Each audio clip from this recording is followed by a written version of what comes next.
yesterday in the last class, we were describing how to solve the swing equation.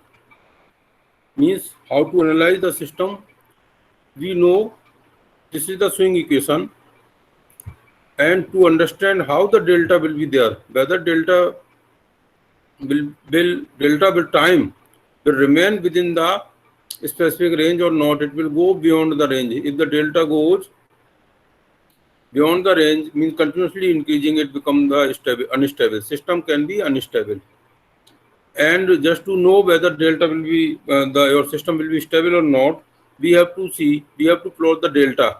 Means if it is because we have seen this is the power equation given by P is equal to EB by X sin delta, or P is equal to P max sin delta. This, and if this PM changes, if there is difference between PM and P, and normal condition, this PM mechanical fuel input and power angle generated both are equal, so this PM is equal to P max sin delta 0. If it is P max sin delta 0, it is equal to PM, so P max is equal to PE. This both are equal, so delta is fixed. Delta is constant. Say it is 30 degree, and if there is a difference, if either this PM is change or PE is change, then because of this difference, because of this PM minus PE, if the mechanical is higher than the electrical output, then acceleration takes place here. And because of the acceleration, if the acceleration will take place, what will happen? Speed will increase. Normally, rotor is rotating with the synchronous speed, so beyond the synchronous speed, the rotor speed increases. And because of the increase of rotor speed, just start to increase, the delta also changes. When delta changes, this P is equal to P max sin delta, so this changes. So PM minus PE decreases. It means delta go on increasing and PM minus PE go on decreasing. And this process, how the delta, and so in this process delta increases, how delta changes with time, how speed changes with the time, how acceleration changes with time, that can be plotted. And in this case, in the dynamic analysis yesterday, we described that if we consider this as a linear,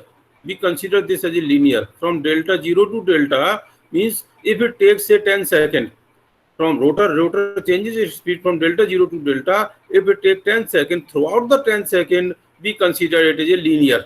From here to here, we consider it as a linear. And that's why, while considering the linear, we have solved it by taking the Laplace, and we were able to find out that what is the frequency of oscillation and what is the magnitude of oscillation, and if it damp out, in how much time the system will be damped out, and a fixed value of delta will be obtained. That we did yesterday. But here today it is something different, that here we are not going to assume it as a linear. Why? We assume the disturbance is not small. If the disturbance is not small, suppose disturbance is become high, means from this P0 suddenly input power become the 3P0 like this from here. So here to here, this portion, this cannot be considered as a linear. Only for say from here to here, it can be, if the disturbance is small, it can also be considered as a linear. But for a large change, this whole portion cannot be considered as a linear. So it will be non-linear. We have to solve the equation in the non-linear way. That we cannot solve it with the help of the Laplace. And since it is a non-linear, and this P dependent upon delta, because P is equal to P max sin delta.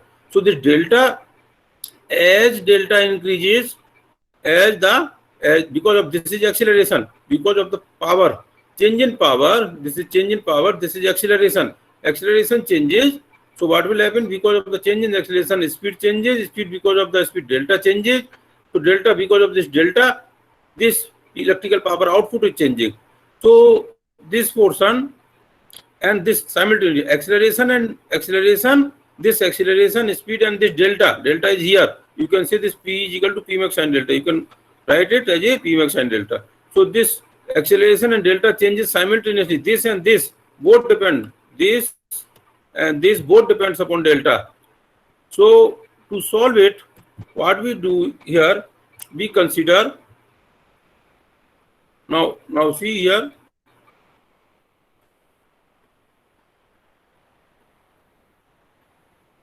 Here we take, first of all, we take step by step method of solving such equation, or it is also called a point by point method of solving the swing equation. So here you see, although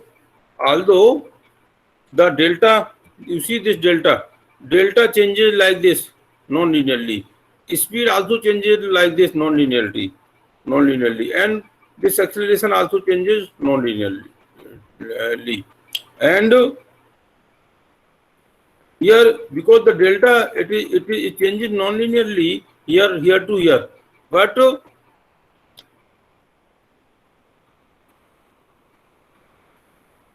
here you see, for we divide the whole period into very small steps. So say this step is of 2 millisecond. From here to it is 2 millisecond. From here to it is 2 millisecond. From here to it is 2 millisecond. For this, although this is a non-linear, but for a 2 millisecond we can consider it is linear. देखिए इसमें और उसमें क्या difference है. वहां भी हमने linear assume किया था, यहाँ भी लीनियर एज्यूम किया है. वहां हम through out the movement of delta हमने उसे लीनियर माना था. मतलब 10 सेकंड तक ये लीनियर था, यहाँ से लेके यहाँ तक लीनियर था.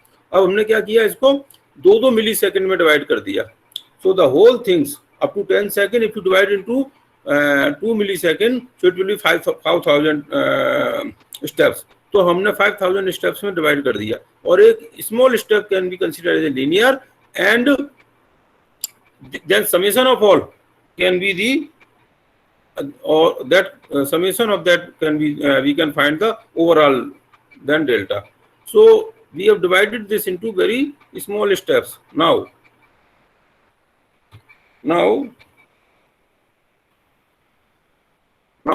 let it be, because delta we have considered to change in the steps. So acceleration, this is the acceleration is md square delta by dt square. So here also we consider this, because as delta changes what happens, pe changes. और p भी non linear था तो alpha भी non linearly change होगा. But here we consider for very small, here from here to it is 1 millisecond, from here to it is 2 millisecond. For 1 millisecond the acceleration is constant.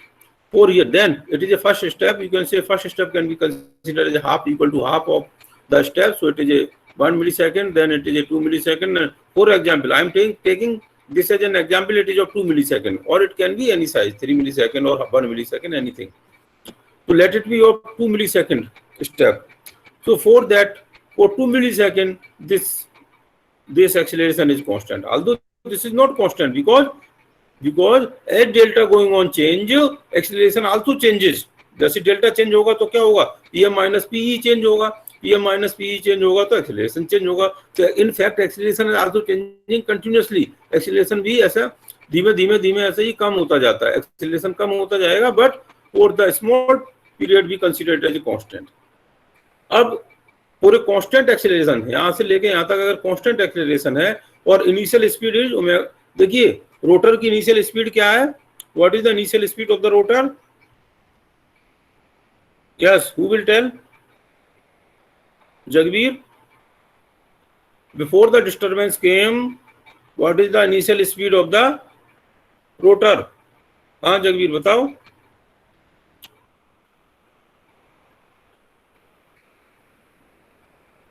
Santram,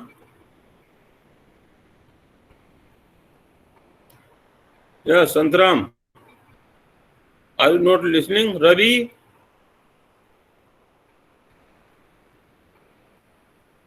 yes sir. Robin, हाँ रवि बताओ. What is the initial, before the fault has come happened, before the fault is applied, what is the initial speed of the rotor?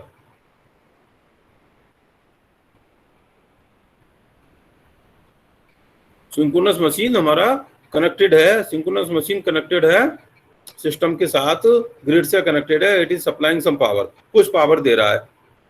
Suppose 30 degree पे P max sine 30 के accordingly कुछ power दे रहा है, से it is 100 megawatt. उस समय rotor की स्पीड कितनी है?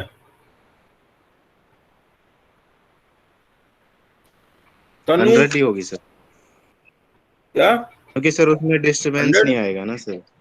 हाँ सर, नहीं, जैसे 100 100 माने क्या? सप्लाई 100 कर रहा क्या? था सर, क्या 100 100 क्या? Megawatt sir. नहीं, मैं स्पीड पूछ रहा हूँ। अच्छा, सर मीटर पर सेकंड फिर सिंक्रोनस स्पीड रहे। सिंक्रोनस हाँ, स्पीड पे स्पीड करेगा। यस, जब कुछ डिस्टरबेंस नहीं है तो रोटर सिंक्रोनस स्पीड पे रन कर रहा है, ओमेगा एस। और अब हम डिस्टरबेंस मेजर करना चाहते हैं तो we want to measure the disturbance with respect to synchronous speed. तो अगर हम कह सकते हैं उसमें डिस्टरबेंस 0 है तो स्पीड हमारी 0 मतलब सिंक्रोनस स्पीड, उससे ऊपर जितनी प्लस माइनस होगी उसको मेजर करेंगे। So this speed is 0, we are showing it is 0 mean synchronous speed. उससे ऊपर that's why we have written as omega dash. ये ओमेगा डैश लिखा है, इसका मतलब क्या? Omega dash is equal to omega minus omega S.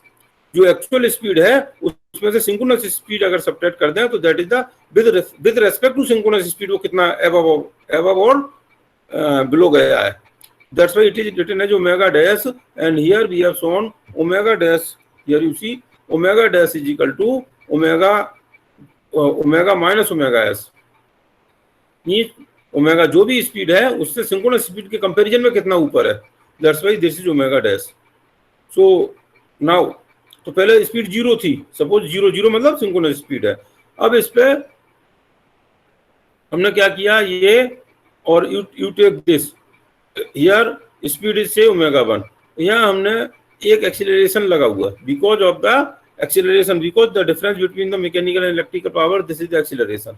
और इस एक्सीलरेशन की वजह से अब स्पीड क्या होगी? इंक्रीज करेगी। So what is the formula? अगर एक्सीलरेशन अल्फा है, if the acceleration is alpha, what is the formula for speed? जैसे लीनियर मोशन में क्या होता है, b is equal to u plus at होता है। u इज 0 तो b is equal to at।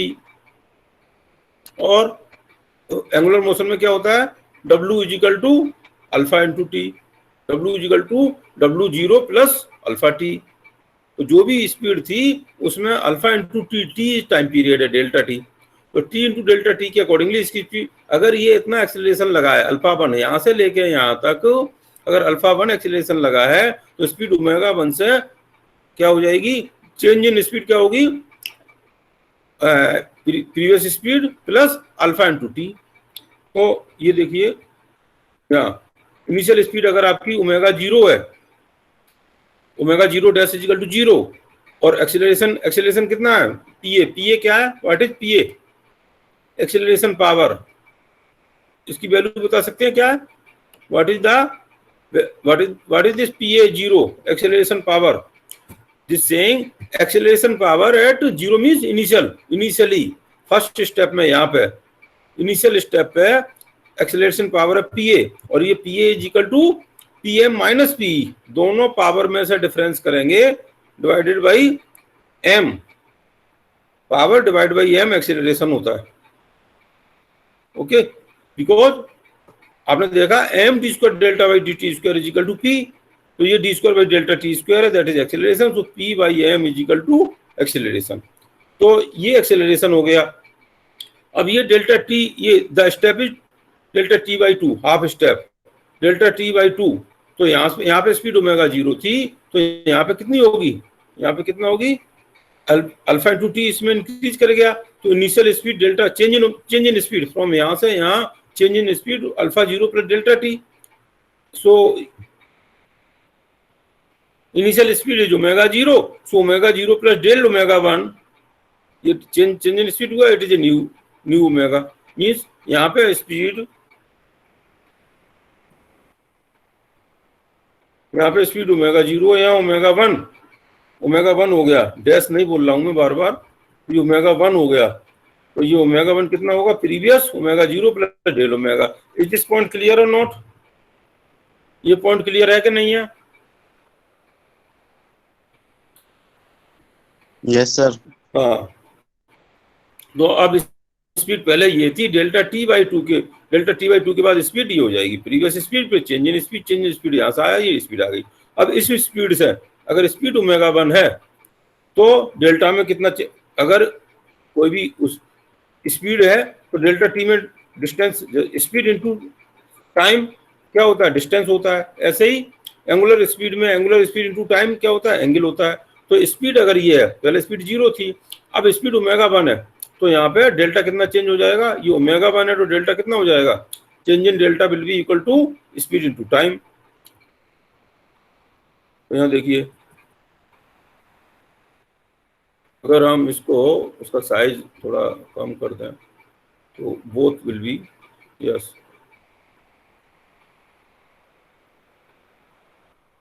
Now you see here change alpha 0, यहाँ पे एक्सीलरेशन इस पॉइंट पे अल्फा 0 है। यहाँ देखिए यहाँ पे एक्सीलरेशन ये यहाँ पे आप देखेंगे दिस इज अल्फा 0, ओके। तो alpha 0 is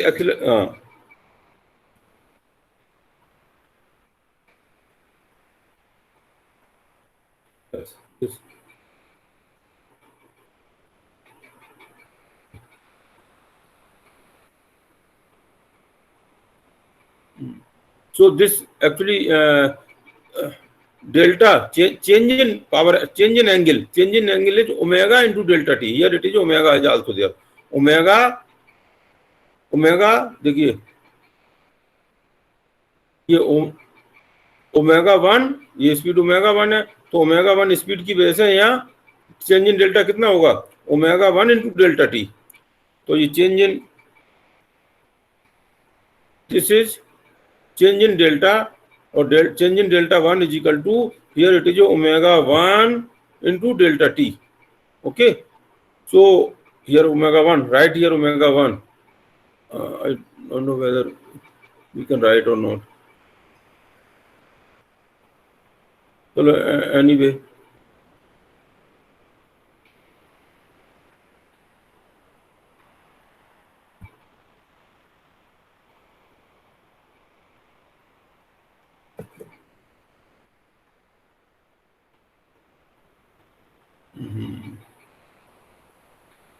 leave it here, right here omega 1,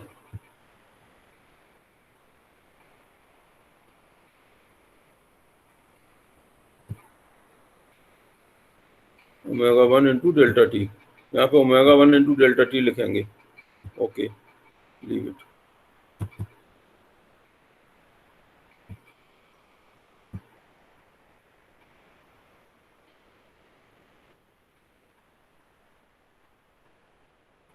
तो new delta will B delta 0 plus delta 1, okay. तो ये आपको यहाँ तक क्लियर हो गया। नाउ अब डेल्टा 1 हो गया, पहले डेल्टा 0 था इनिशियली जब कोई एक्सेलरेशन नहीं था, एंगल डेल्टा 0 था। अब एंगल डेल्टा 1 हो गया, तो अगर एंगल डेल्टा 1 हो गया यहाँ पे तो पावर कम हो जाएगी, पावर एंगल में पीएम माइनस पी, ये पी है, पी अब डेल्टा चेंज हो गया तो पावर कम हो गई, पावर कम होने से ये एक्सेलरेशन कम हो गया। यहाँ पे एक्सेलरेशन हमारा, अब एक्सेलरेशन पहले अल्फा 0 था, that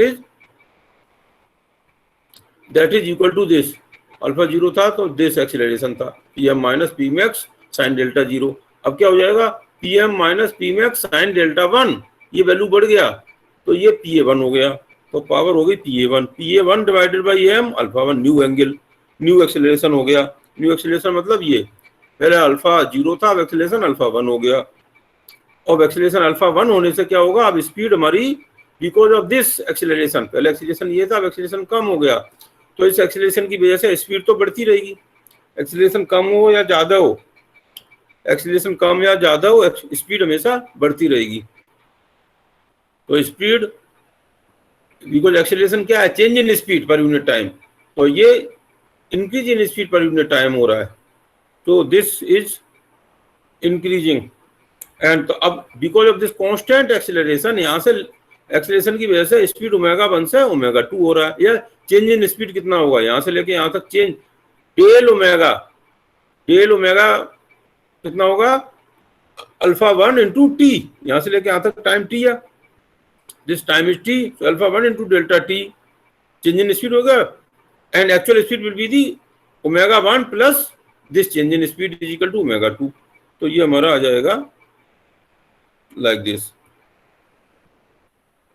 omega 2 change in omega 2 will be alpha 1 plus delta t, और new omega 2 will be the omega 1 previous plus del omega T, del omega 2।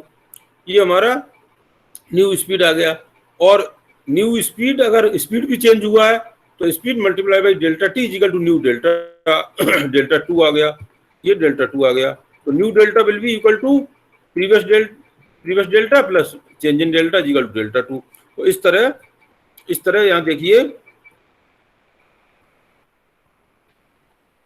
इस तरह ये एक्सेलरेशन चेंज होता है तो ये स्पीड ऐसे बढ़ती है, स्पीड बढ़ती है, हम यहाँ लेकिन कांस्टेंट मान लेते हैं, स्पीड को कांस्टेंट मान लिया यहाँ पे, तो एंगल सपोज यहाँ पे स्पीड को हमने यहाँ से लेके यहाँ तक कंटिन्यूसली बढ़ा था, बट हमने यहाँ कांस्टेंट मान लिया, इस कांस्टेंट स्पीड की वजह से ये डेल्टा लीनियरली बन गया। फिर यहाँ पे ये ओमेगा ऐसे कंटिन्यूसली बढ़ रहा था, हमने यहाँ कांस्टेंट मान लिया, इस कांस्टेंट की वजह से ये फिर डेल्टा ये बढ़ गया, डेल्टा बढ़ने से ये फिर इतना ये कम हो गया, डेल्टा बढ़ता गया, और ये यहाँ से लेके यहाँ तक एक्सेलरेशन डिक्रीज होगा, लेकिन हमने यहाँ फिर इसे कांस्टेंट मान लिया। इस तरह ये कंटिन्यूअस प्रोसेस होती जा रही है। इस कंटिन्यूअस प्रोसेस में ये स्टेप साइज बहुत स्मॉल है,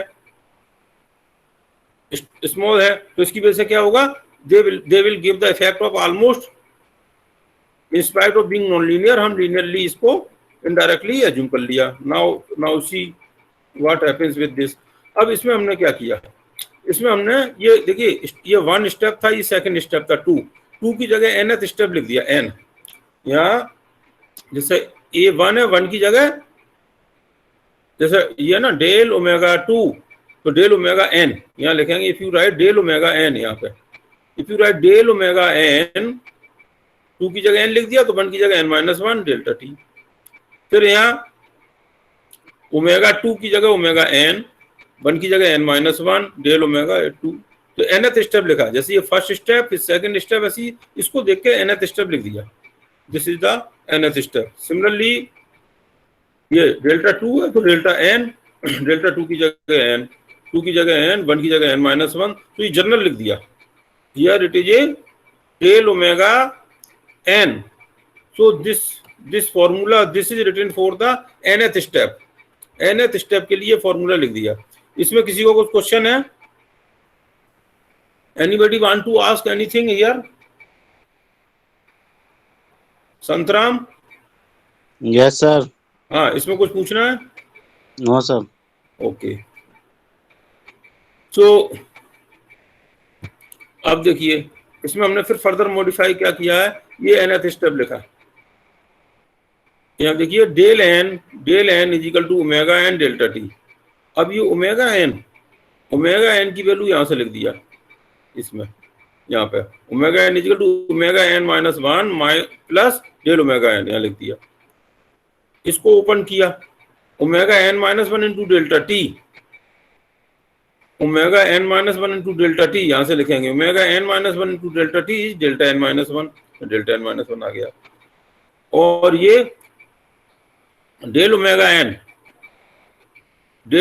की वैल्यू यहाँ से लिखेंगे, ये डेल ओमेगा एन की value alpha n-1 delta T, alpha n-1 delta T and delta T it will B delta T square. ये हो गया, फाइनली ये इक्वेशन आ गई। इसको लिखा del N is equal to delta n-1 plus alpha n-1 delta T. ये और alpha n-1, alpha means क्या, एक्सेलरेशन, n-1th स्टेप पे एक्सेलरेशन, तो ये n-1th स्टेप पे power TA accelerating power divided by m, जैसे ये था ना, देखिए accelerating power divided by m, ये आ गया। और delta n is equal to this delta n-1 delta n। इसका मतलब क्या, ये दो इक्वेशंस है, दीज टू इक्वेशंस। अब हमको बार बार समझने की जरूरत नहीं है, इन दो इक्वेशंस है। इसमें n इज इक्वल टू 1 लिखेंगे तो फर्स्ट स्टेप आ जाएगा n इजिकल टू, इन दोनों में 2 लिखेंगे तो second step n equal to 3, n equal to 4 इसमें लिखते जाएंगे तो 1 2 3 4 5 सारे स्टेप आते जाएंगे। तो इनिशियली हमें n इजिकल टू 1 लिखेंगे तो डेल्टा n माइनस 1 डेल्टा 0 चाहिए। इनिशियल एक्सीलरेशन हमें मालूम है, इनिशियल एक्सीलरेशन, और चेंज इन डेल्टा n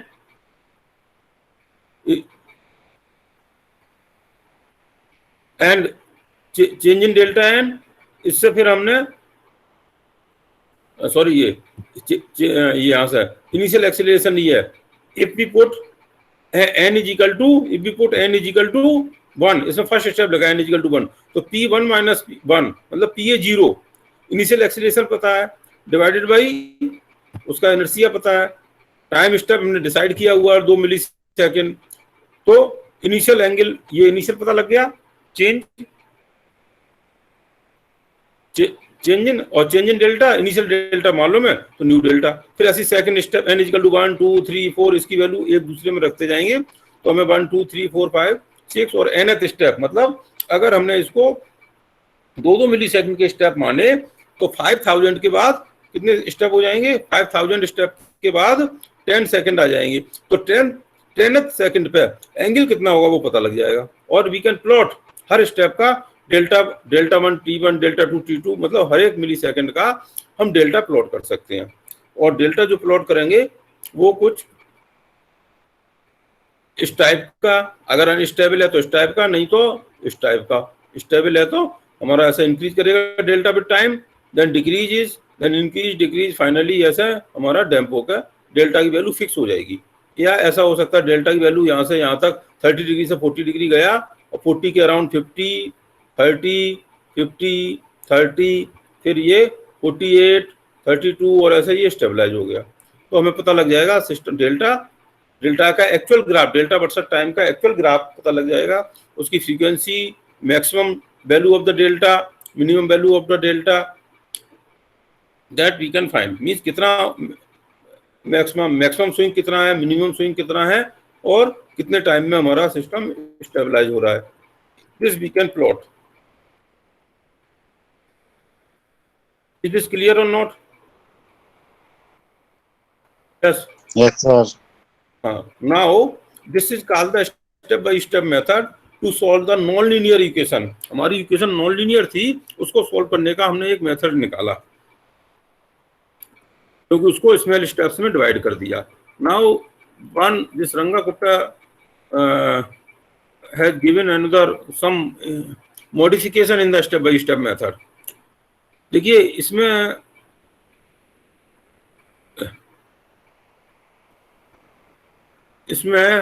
हमने क्या किया है, यहाँ what is the difference here,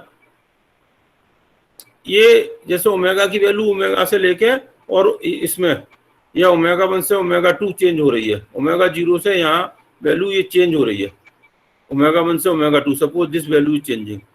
इस स्टेप को भी फर्दर हमने एक्यूरेसी लाने के लिए इसको हमने फर्दर इसमें वैल्यूज ली, यहाँ से लेके इसके बीच में हमने यहाँ पे 2 वैल्यू ली, 2 value means 1 2 3 4 5 and 6, total 6 value यहाँ पे ली to just further having the better result. तो ये इन्होंने सजेस्ट किया एंड फाइनली यू सी क्या हमने दिस डेल्टा टाउ, मतलब जो डेल्टा टी था उसको भी फर्दर हमने स्मॉल स्टेप्स में डिवाइड किया, जैसे delta t means omega into delta t क्या था, एंगल था, ऐसी तो था पहले omega t delta by D t g omega और ये एक्सेलरेशन था, accelerating power divide by m equal to d omega by D t, और d omega by D t से d omega by D t is the acceleration से omega change हो रहा है, omega से डेल्टा चेंज हो रहा है।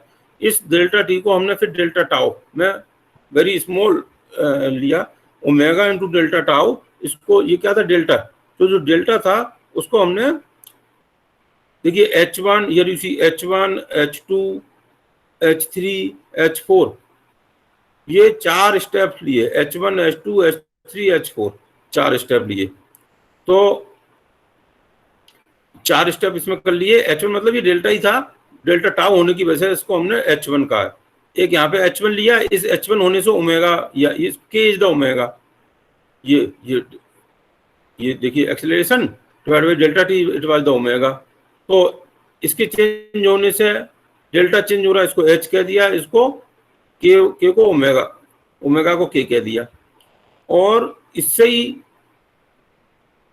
ये H mean omega into omega zero, omega plus omega zero हमारा न्यू H2 आ गया, H2। इसी से फिर न्यू K2 आ गया। इसी तरह H3 and H4 and K3 and K4। फिर देखिए एक चीज यहाँ देखिए, इसमें क्या किया, H1 and H4 and H2 H2 2 H3, मतलब अब हमने क्या किया देखिए यहाँ पे, अगेन कम यार द ग्राफ यार,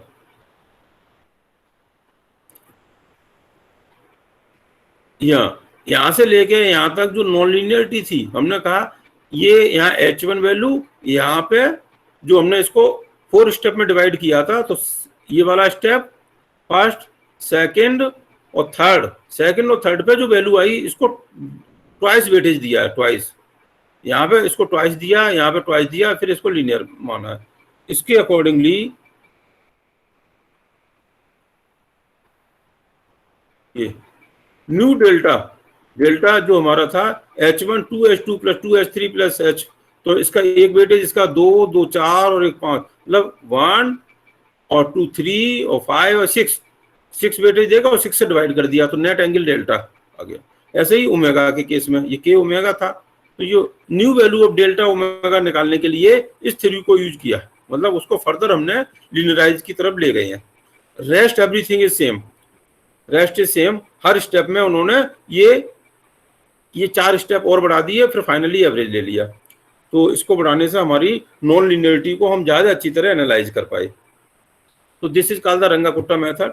this is used in the MATLAB program. MATLAB में रंगाकुट्टा मेथड भी यूज होता है, यूलर्स मेथड भी यूज होता है। You study the Euler's method also, और this is the same. We are not going to explain this, but this Euler's method is there.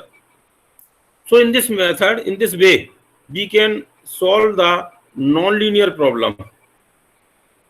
अब इस पे बेस्ड एक न्यूमेरिकल क्वेश्चन ले सकते हैं। न्यूमेरिकल क्वेश्चन में देखिए, you should have at least one book। हर एक अपना एक बुक रखिए, बुक में कोई ना कोई एक नॉन लीनियर पे, we don't have the numerical question here as on now, just now, so you take your own numerical question. Nagrath Kothari book ले लें, उसमें there are some numerical questions given on Runge Kutta method as well as on the step by step method. तो उसमें initially acceleration मालूम होता है आपको by putting the t equal to 0 initial acceleration, और उसकी वजह से इनिशियल एक्सीलरेशन पता है, स्टेप्स साइज अपना आप सिलेक्ट कर लेंगे, तो इनिशियल स्पीड, इनिशियल एंगल, और उसको 1 2 3 4 5 लिखते जाएंगे, and finally you get all the delta and time, and you can plot delta time graph. So I think, is there any question up to now?